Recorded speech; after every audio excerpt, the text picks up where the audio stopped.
Okay guys, this is a checkup on the grapes, and I just want to show you, this is my neighbor Sophie's yard.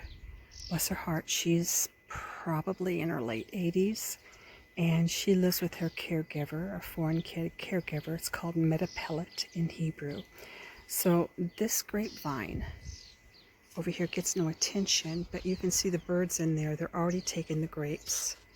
And I talked to Uson, I think her name was, and she said that the grapes are really basically ready, and that she's covered them with newspaper to try to get the birds to keep from stealing them, because the grapes are ready. If I can get that focused in there someplace.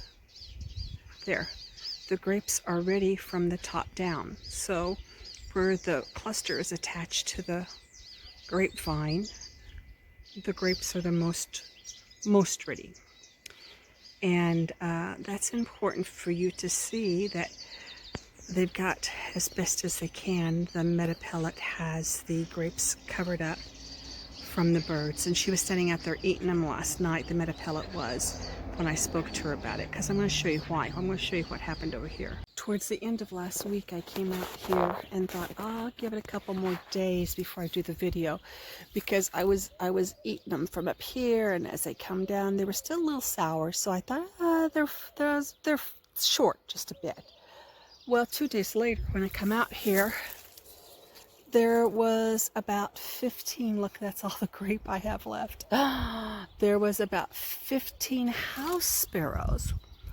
Now, I didn't expect the house sparrows right there. Let me see, right there. I didn't expect the house sparrows to eat my grape. I was just shocked. I thought, we have parrots. I thought, oh, the parrots. I had my eye on the parrots, watching them. I thought they were going to eat my grapes. But, you know, it was the house sparrows. And they ate every stinking grape off the grapevine. Oh, they were so good. They were a green seedless grape, and they were so good.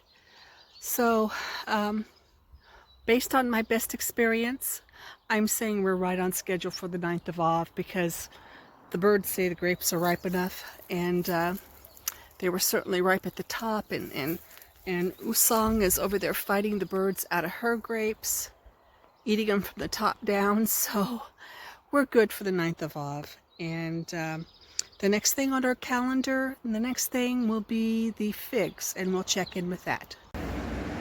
Here's a little addendum to those grapevine videos, and that is, when you look at the story of the spies in the book of Numbers, they came into Israel during the first strike, the first fruits of grape, and they cut their grapes in Eshcol.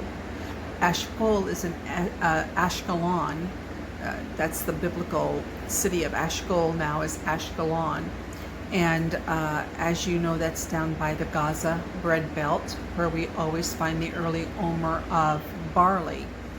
So if the barley is ripe earlier in the south, I would say that the grapes also would be ripe earlier in the south.